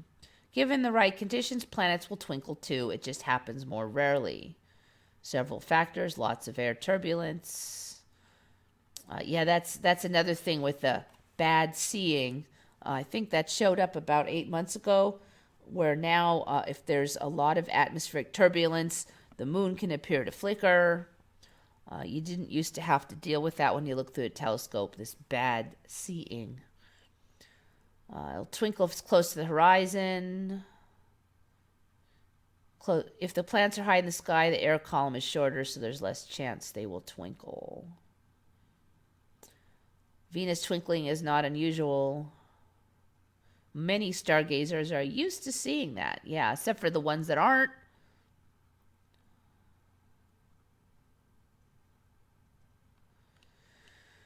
So I guess that's a new thing. Venus twinkles.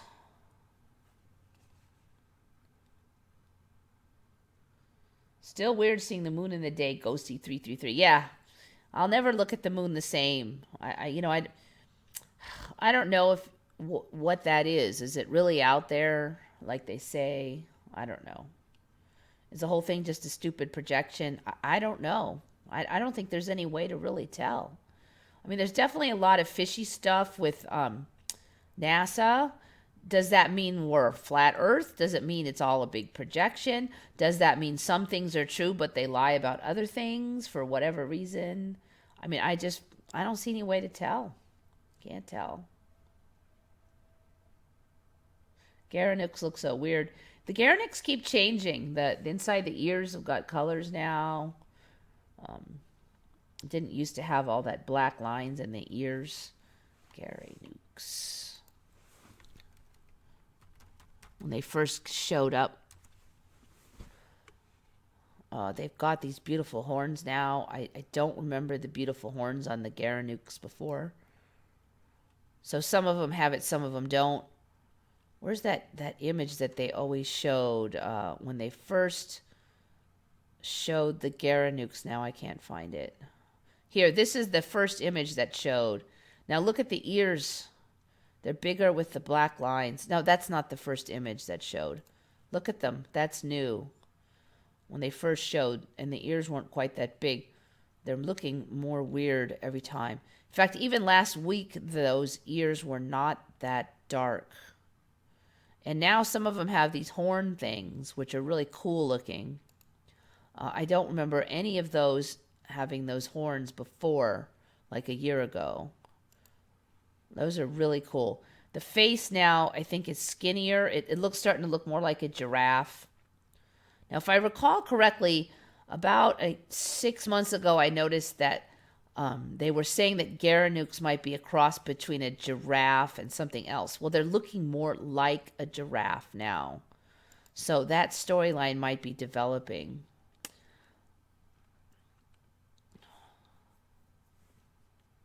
Look at the head now. The head is looking more weird. I'm not seeing that first image that was all over the airwaves when they first showed either. Not seeing that exact image now.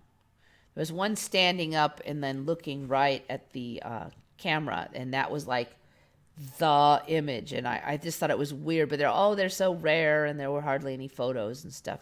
Seems like they're getting, suddenly there's a gajillion images of these things. Let's see if I can see what the latest baloney is on there.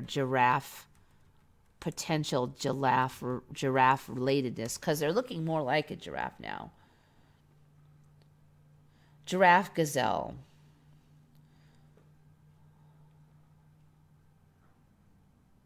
Giraffes, Garanux, are the world's most easily recognized animals with their defining long necks.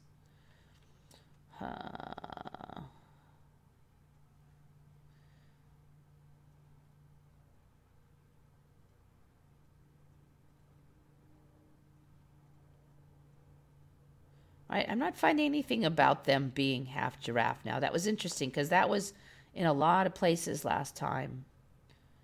Giraffe. Let's see if I type the word hybrid in. Now they're just called giraffe-necked. They didn't say that before.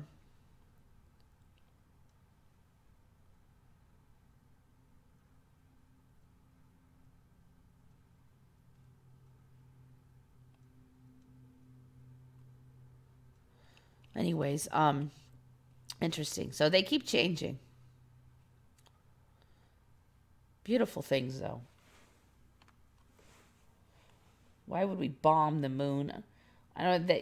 The story was that they were gonna like check how the vibrations process through the moon to learn more about what the makeup of the moon was. That was the story. But they were just crashing a satellite on it. We had to get rid of the satellite anyway, so they plopped it onto the moon. That was the story I remember.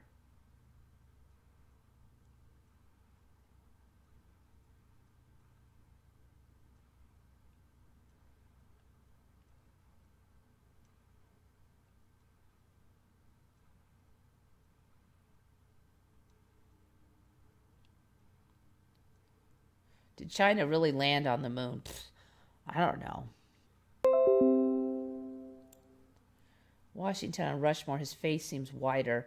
I was looking at it earlier. It looked pretty similar to me, than a lot more grim than I remember.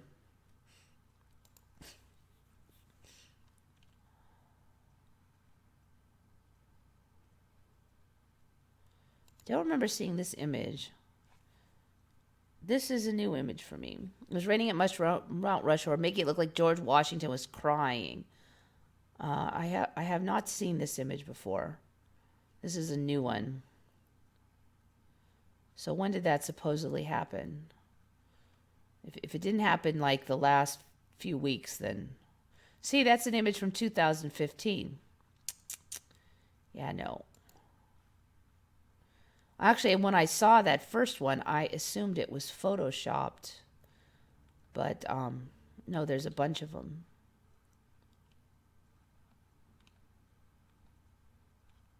Let me just look at that again. All right, so they're saying this area stayed dry. Yeah. It doesn't make a lot of sense to me. See, this area would stick out and you would think the rain would accumulate and run down right here. Some of these areas I could see staying dry, but I just think it's really suspicious that it looks like he's crying.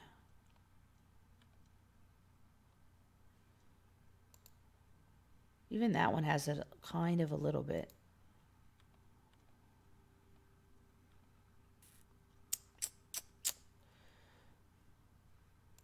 I don't know. It looks pretty close to me, but it might be. Out here actually looks kind of weird. It's like, yeah, that's what looks weird, right? Looks like there's a big tumor on the side of his face. Right here. That looks weird. I don't remember seeing that. Look at there. Look at that. What's that? Does he have a tumor now? Oh, that's who found that? Good farm. Q Cook Monty. Yeah, you know what? From the angle I have my image at, you don't really see that, but look at that. That does not look right. Oh, is it supposed to be bulging fat on his neck or what? But he doesn't have a double chin, but he's got a big bulgy... He looks like a squirrel with a cheek full of nuts or something. Look at that. Yeah, no, that's not right. Okay. That's, I don't know, the last month or two anyway. Look at that. Yeah. That's weird. Look at from below. Huh. Check it out. I do think he's peeked out a little bit more out of the mountain, but it's just a tiny bit. Huh. It does not look like normal like bone structure either. Huh. I keep looking at Lincoln trying to figure out what that thing on the side of his head is. But, okay. Yeah, good find. Good find, Monty. Look at that. He's got a giant cheek tumor now. I mean, I don't know. Is he going to turn out to be like really fat now in this timeline? Or is he got a tumor? Just weird. Do we have images of him? I don't think we have. We're going to get photos soon. He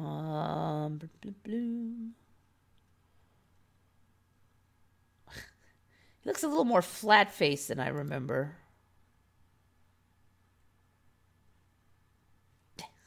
Looks like his face has got mashed in, but...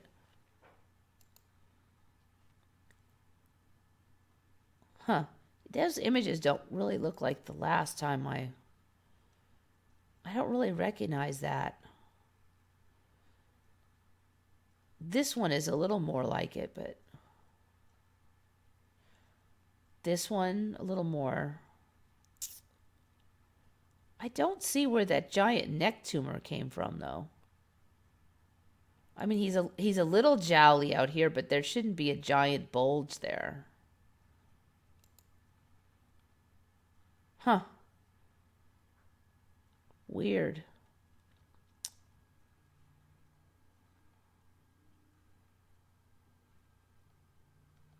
Wait until we get photos of George Washington.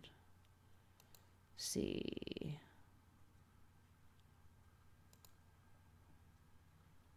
Boy, he's crabby. All right, I don't know. Weird.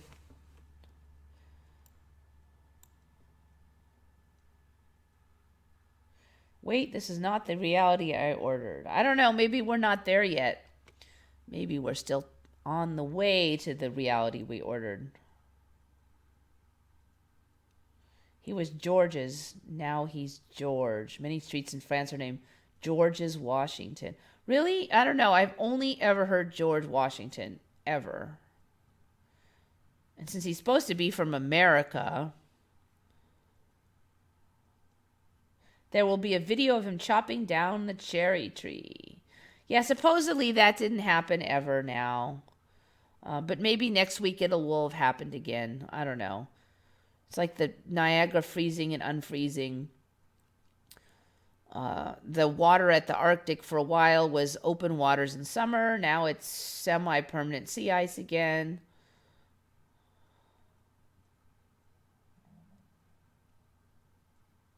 Who broke his nose? Yeah, he looks a little flat-faced now. No real movies of George Washington yet. I think we'll have to get photos. Do we have photos of George Washington yet? We'll start with photos. Photo. I don't think we have photos yet. That'd be going back a ways.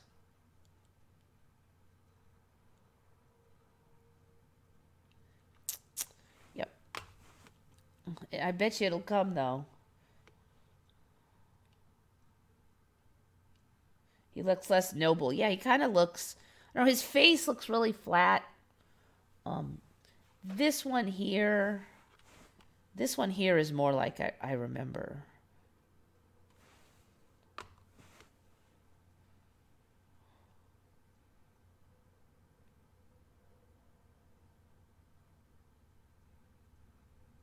He's grinding his not wooden teeth in his grave. Yep.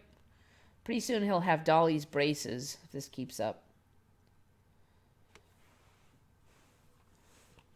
I wonder if those exist in the past now. Just out of curiosity. History of braces. 1950s.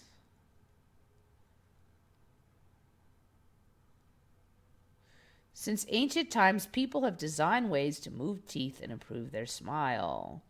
Primitive forms of what we now call braces have been found on skulls. Oh, I just knew it.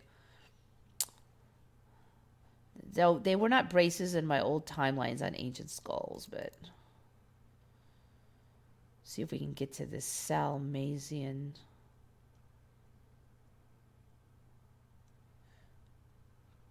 Primitive metal bands have been found wrapped on skulls.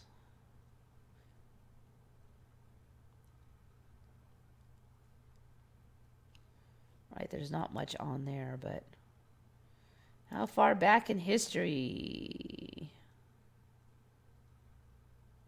Anyway, so it looks like there's ancient skulls with braces on them. Let's see. I read ancient doctors would use fiber cord made from animal intestines to loosen the gaps, to close the gaps. I also read when people were buried, they would have braces put in place for the afterlife so their teeth wouldn't move.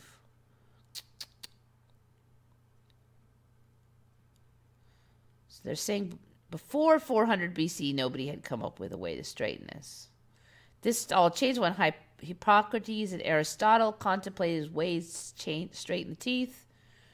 Today's archaeologists have found several mummified remains in Egypt and Rome with what seem to be metal bands wrapped around their teeth. Unfortunately, due to the poor preservation, primitive technology, and lack of evidence, orthodontics was pushed to the side until the 1700s, when dentistry as a profession was making huge progressions. 1728, he published a book called The Surgeon Dentist, which described the use of a device called the bandeau, which was a horseshoe-shaped piece of iron which helped to expand the arch. Another guide defines tooth alignment and application. Bordeaux also perfected the bandeau and is the first dentist recognized with recommending extraction of the patient's premolar teeth to ease crowding and enhance jaw growth. Never heard of that, enhancing jaw growth, removing of the premolars. Huh. Anyway, it sounds like braces go way back now. Anyways, Snowing the Desert is a wow too for me. Yeah, that one's been around for a couple years now, but yeah. Carla Red Pill's got to go. Yeah, I'm kicking out of here pretty soon myself. So you've seen most of it. Hitler with blue eyes. Yeah, definitely weird.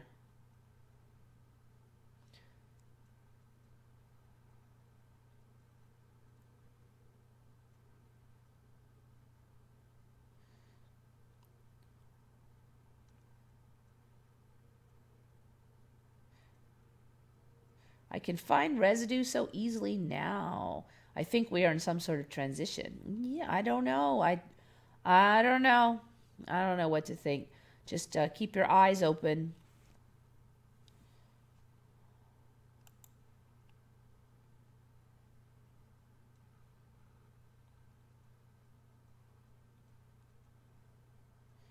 Oh, Napoleon was photographed. Let's see. I see images, photos of Napoleon.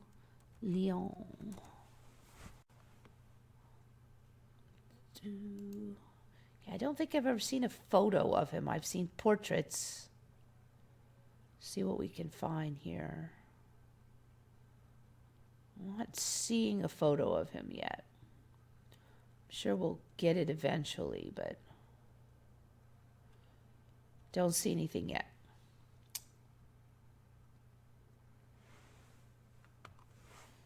How long is a shifting or transitional phase between one reality and the next, though? It's supposedly seamless, so it's hard to tell when it's happened. I have noticed that things will like shift rapidly. It's still bit by bit, but it'll over the course of just a few days, something could change quite a bit, and then it'll stay the same, or as far as I can tell, the same for weeks or months after that. So there's definitely times when things shift quickly, but I don't know. I don't know if there's a whole single shift or things shift one at a time. Anyways, I'm getting sleepy. It's 2:07. So I think it's time to cut on out of here.